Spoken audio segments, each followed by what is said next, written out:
But the problem is the education system because it's designed to make you fulfill a prescribed way which is accepted by a set of people who set that standard, right? Right. So, in fact, the reason why I mentioned being a bad student is important is because when you're thrown into that lack of option scenario, because a good education would have given you a set of things and options and avenues, but a bad student doesn't get those options. But it automatically makes you think like the way you are, which is that we are meant, and it's not an easy journey, right? Of course, you don't suddenly wake up going, hey, I failed my exams, but now I think we are transcending as humans, right? It's a journey where I'm sure you looked within and you're like frustration, a little bit of desperation, going, what do I do? Because everyone around you might be saying, why don't you have a job? Or why don't you have a steady job, which is very important in India, a Right, steady right, job. right. Um, but I feel that way of thinking comes with a lot of doubt, comes with a lot of internal kind of exploration.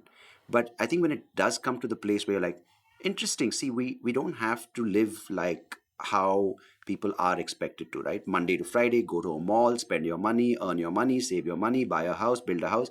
But what would you tell people that, how do they break out of that trap? Because they were told for so many years to live like this. And I think standards are important, but we have to ask ourselves, why do they exist? What is a standard? A standard is essentially a proxy for when you don't have your own vision. So if you have nothing to contribute to the world, you follow the prescribed path. But the minute you are woke, using millennial All right, I terminology like here, it. you experience a different reality. And suddenly, I think everything boils down to this idea of validation. What validates me? Yeah. Why am I even consuming resources of this world and existing? What am I contributing? And how do I validate myself?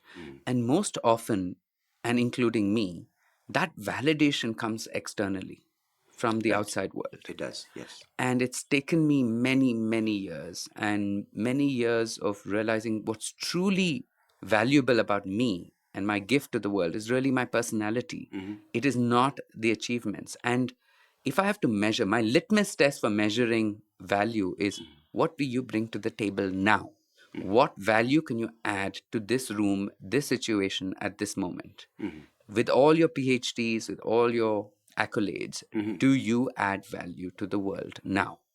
And if you cannot, then I judge myself as a fake. And when I judge myself, I'm very harsh with myself. I have to go through this process of forgiving myself and doing something about it. It's very easy to fall into the victim trap and start thinking, oh my God, this is how the world has prescribed it. I fell prey to that, and now I'm just stuck.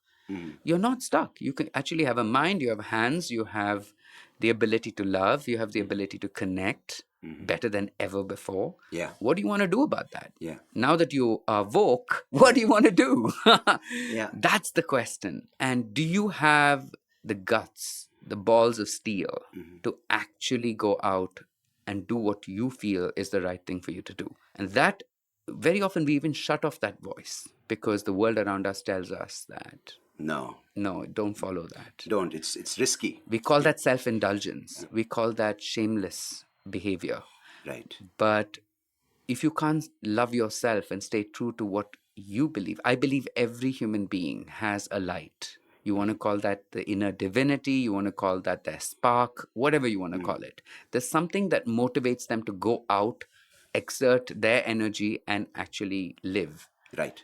And that, if you feed, you'll be surprised by how reality bends itself Right. to recognize it. And the few people who actually have developed a voice of their own become celebrities.